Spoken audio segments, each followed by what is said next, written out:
All right, we're ready to get going. So, thank you to those who shared something in the chat box. I really appreciate it. I love getting you guys involved and seeing what things you have to say.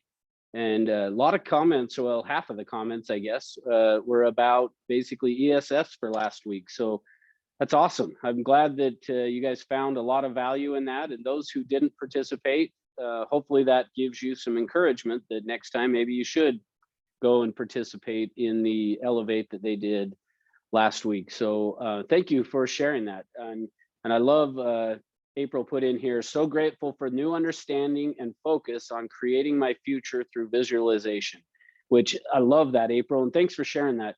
You know, you think about it, that Napoleon Hill statement that we read about is really, that's what it's talking about, is creating those thoughts in our mind because they'll eventually reproduce themselves into that outward physical action. So that's awesome. Thank you for sharing that. And Rebecca put in there, she was grateful for the ESS as well, and the leaders and brokers, which is nice and kind of you. Thank you. And Julie, grateful for the inspiration, encouragement shared each day in Morning Ascent. Uh-oh, pressure's on then. I gotta share something that's good. So awesome. Well, thank you. Thank you all for being on here and taking the time out of your day to get your day started through Morning Ascent. I always put a lot of pressure on myself to perform because of that, because of knowing that, hey, I've got, you know, for right now, almost 50 people on here that have carved out part of their day to listen to me, to see if there's something that I can share that will either help motivate you or help you do a little bit more business. So hopefully that's what I will give to you today as we go through and talk about a few things. So again, just thank you for being on here, and I appreciate all of you. Here's what I thought I would talk about today is, so I'm going to do a screen share here off of my iPad. So let me get that pulled up here. And here's what I want to talk about for just a minute is I want to talk about prospecting and talk about really setting appointments and getting more transactions, those type of things. So how I wanted to go about doing that, though, is I wanted to just share with you an idea that I've probably shared this before, but it's a good reminder, if not, that in terms of your prospecting, I guess what I would start with is asking you this question of, what are you looking for? In terms of your prospecting, what is the purpose? What are you trying to accomplish as you are on the phone and you're making phone calls? Now, I would hope that what is you're saying to yourself, or at least in your mind, how you're answering that question, is that it's about setting an appointment, which is really what this is about. Now, and I've shared the story before, and maybe I'll do it again sometime, but of how when I first started, that I got so focused on hitting a number of contacts, and that by pushing for a certain number of contacts, that what I ended up with was contacts. But when I switched that to my objective is to set an appointment. And for me, and I don't know if this works for you guys or not, but for me, what worked was recognizing and just telling myself, look, I don't really enjoy prospecting. I mean, if I'm just honest, it's not my favorite thing to do. At early on in my career, I didn't wake up every morning excited that I got to get on the phone. I know there's some of you that do that, and you guys are just weird, and that's and I'm kidding, but most of us don't enjoy doing it. And so for me, what I had to do is I had to tell myself, I am going to prospect until I set an appointment. And for me, if I said, once I set the appointment, I can be done for the day and I don't have to do it. I can go do whatever I want to do the rest of the day if I set my appointment.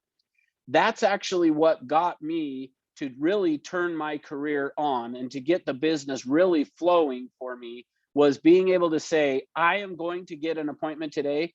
That I don't care what else happens, that is what will take place. Now, here's what I learned though along the way, is part of the process of making that a little bit easier for yourself in terms of setting an appointment comes from what I'm going to talk about right now. So if you're a new agent, or if you have not been doing what we're going to talk about today, then this is going to take you a little bit of time to get it to work. But once you get there, it's going to help you in setting appointments every single day. And so here's what I wanted to talk about just for a few minutes, is what I like to call prospecting on parallel tracks.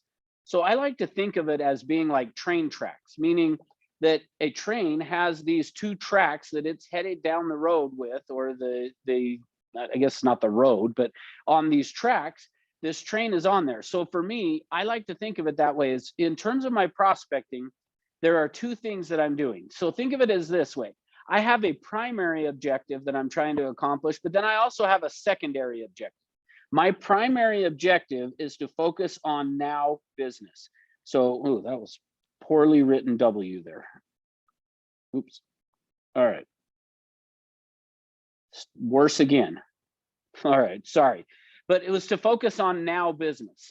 So here's what I mean by that. When you get on the phone and you're calling people, or you go knock on doors and you're talking to people, your primary objective needs to be to set an appointment. So when I say this now business, it's to look for and to set an appointment. What I'm trying to accomplish is that I need to set an appointment. So every phone call that I make, every door that I knock on, inside of my mind is, I am going to set an appointment at this contact. So whoever it is I'm talking to, I will set an appointment with these people at the door or on the phone while I have them there. Now, is that going to happen every time? No. But my assumption, or my objective, my primary objective is I will set an appointment. So for me, I want to get an appointment every time that I make a phone call, I knock on a door. My primary objective is to set an appointment. Now, I know, though, that not everybody is ready to do a transaction right now. Meaning, if you come across somebody that says, well, yeah, we want to, but we need to wait until this job comes through, and it's going to be 4 or 5 months before that's going to happen. We'll know in the next couple of months, but it's 4 or 5 months till it happens. Is it going to make sense for that person to list their home right then? No, probably not. And so as a result of that, I want to then be having this secondary objective. So my primary objective of every phone call, every door I knock on, is to set an appointment. My secondary objective is I want to capture the future business as we go along. So think of it this way. My primary objective is to set an appointment, but if I can't get an appointment, then I want to then capture a lead after the fact if I can. So my primary objective is to set an appointment. The main thing that I'm wanting to accomplish in terms of my prospecting is going to be, I want to set an appointment. So my primary objective is to get that appointment, but if I can't, then I want to capture those people as a potential lead, because like I said, if I come across somebody who says, yes, we're thinking about doing something, but it's just not quite yet. So here's the next piece. So here's what I wanted to talk about with you guys on this is, keep in mind your primary objective is I need to set an appointment. My secondary is I want to get a lead of this person. Now, for you, the next piece of this, if you have not done this yet, I would highly recommend for you to come up with, what is your definition of a lead? What do you define as being a lead? Now, I'm hoping that you can answer that. In fact, I would love if some of you want to put it in the chat box. What is your definition of a lead? Because maybe that will help a few people that aren't sure what they would define as a lead. What is your definition of a lead? Now, there are many people who would say, and I've heard for years and years and years, that if they're not going to do something within the next 7 to 10 days, you should not keep that person as a lead.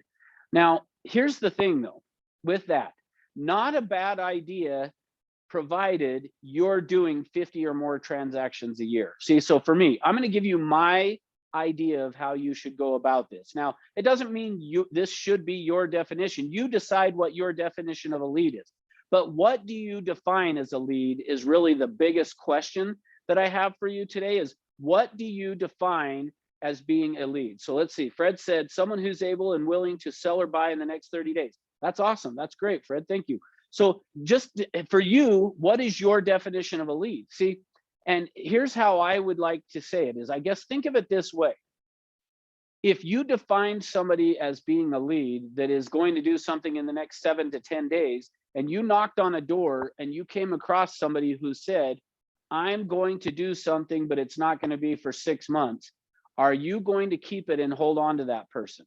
Now, you'll have to decide on that. For me personally, here's the way I liked to do it, is for me, I figured I have a database of people that I'm going to stay in touch with. And I've got a whole class that I will teach on this that is a 2-hour class that I would highly recommend. If you have not attended this, you should watch for that when it's upcoming. And you'll have to forgive me, I don't remember the exact date off the top of my head of when it's coming up next. But if you will come and attend that, I teach you a process of how you could work these people to where it's not going to be that big of a deal to hold on to them. So decide what that's going to look like for you. But here's kind of what I would say.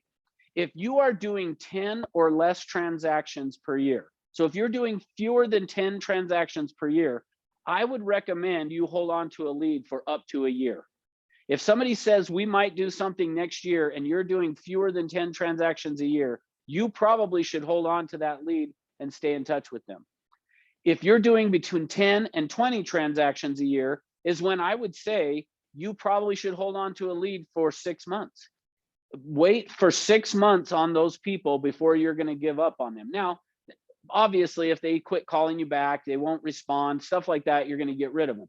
But if they will take your phone call and you can stay in touch with them, if you're doing between 11, I guess, and 20 transactions, 6 months is how long you ought to be holding on to those people.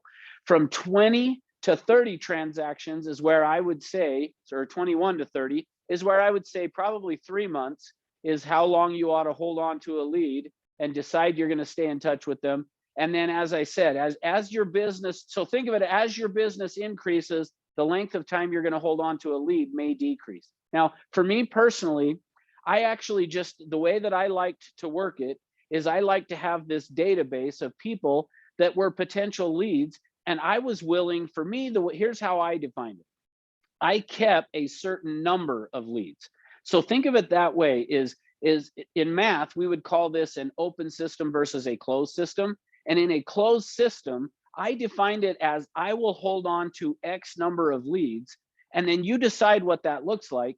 And then every time you got a lead, what you essentially want to do is hold that up against every other lead you have and ask the question, is this lead better than any one of the other number of leads? So let's just hypothetically say, now, so for me, the number that I did, and when I train this, I would tell you to keep 200 to begin with. But for me, it was 150. Once you get it working, you can adjust it to whatever you want. And I've seen people be successful doing this with as few as 75 and as many as 300. So you decide on what the number looks like. But essentially, here's what I would recommend is as you get leads, define a number of leads you will hold on to. And then every time you get a lead, you hold it up against the rest of the leads that you have to decide, is it better than any of the other leads that I have? And if the answer is yes, get rid of one of the worst leads that you have and keep this one. See, this is where I guess for me, this is how I like to think about it, is by doing it that way, I have a certain number of leads, and what I'm doing is consistently raising the bar. So when I said, if you're doing fewer than 10 transactions, hypothetically, let's go to that 200 number. If you had 200 leads that you were holding on to, that you were staying in touch, giving a call once a month to, essentially that's going to be what, 9 or 10 people a day that you're going to call in terms of your lead follow-up. You're going to make those phone calls to those people every day, or excuse me, calling those leads every day, but talking to them once a month just to follow up. Now, what's going to happen though is over time, you're going to get better and better and better leads, which means the time frame for them to be doing transactions is going to shrink down to whatever you decide that's going to look like. But so decide, what is your definition of a lead? Now, here's the thing. Most of the business you're going to do is going to come from lead follow-up. I remember hearing Cody Emery, who's one of the top agents here in the Union Park office. And I remember him talking about a for sale by owner that he had listed. And he talked about how many times he had followed up. He followed up with that person 30 times before he got the appointment for that for sale by owner. See, so I doubt I doubt that he did that in a 7 to 10 day period. So meaning we a lot of times will hear people say, only hold a lead for 7 days. Well, if you're doing enough business that you can afford to do that, that's awesome. But I have found that most of the time your business is going to come as a result of that lead follow-up. So here's the thing, make sure that you are keeping track of those leads and you have a system in place to do that, that will help you to keep notes and to follow up on it. And as long as you do that, you're going to be okay. Now, in terms of, let me talk about, as you're going to call those people, what is your mindset when you're calling the lead? See, sometimes our mindset switches. Remember I said your primary objective in prospecting is to set an appointment. Well, sometimes in our lead follow-up, our objective just becomes to just talk to the people. Keep in mind that your mindset about managing these leads or following up with them, the primary purpose of it is to set an appointment with them. It's not about building rapport. It's not calling and just chit-chatting.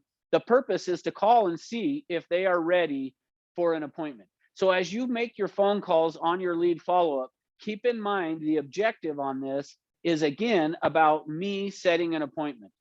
So as you follow up and you're talking to them, what you're looking for is their motivation there yet? Has something changed with them that is going to cause them to be ready to do it sooner? So the other thing that I would recommend on this is have a set time that you're going to do your lead follow-up, whether that's right at the end of your prospecting, meaning that if you're saying, okay, I'm going to call the for sale by owners first, and then I'm going to call the expireds, and then I'm going to call some just listed, and then I'm going to do my lead follow-up. However you decide to do it, but have it put into your schedule of here's when I'm going to do my lead follow-up. And if you prospect without good lead follow-up, then you're wasting your time. It's a waste of your energy. So think of it that way, is there's an agent who I know he's actually not with our company anymore, but I actually happen to know that he watches these videos once we post them to YouTube. So I'm going to make a comment about him today just and see, because I'm guessing he's going to be watching. But he would early on call and call and call and call and then never do any lead follow-up. He would not follow up with the leads. If you are calling people, you've got to make sure that you schedule in time to do lead follow-up and to follow up with it, because most of the business is going to come as a result of you doing that lead follow-up. And so I guess what I'm saying is this. Think of it this way. Any of you that are here and listening to this, if you are doing less than $100,000 a year in your business, I will tell you right now, you are not being good at doing lead follow-up. And so I guess to some extent, I would challenge somebody on here who's making more than that to let me know that they're still good at lead follow-up, even though they're making more than $100,000 a year and they're not good at lead follow-up. I would be willing to bet, even if you think you're not good at lead follow-up, if you're making over 100,000 a year, you are good at lead follow-up. So don't let the business fall through the cracks. All right, so hopefully, guys, I've given you some ideas of things to think about. But ultimately, it's this. When you're prospecting, be thinking of it as I'm prospecting on parallel tracks. I'm looking for now business, but at the same time, I want to find the future business that down the road is going to mature and become ready to do that. And if you'll do that and have a system of keeping track of it, you will see the amount of business you do increase. All right, guys. Hey, thank you for being with me. Thanks for jumping on. And I really appreciate your time being with me this morning. Hopefully you got something good out of it. Let's go ahead and close it up now with our closing affirmations. Go out and make it an awesome day, and I'll talk to you guys later.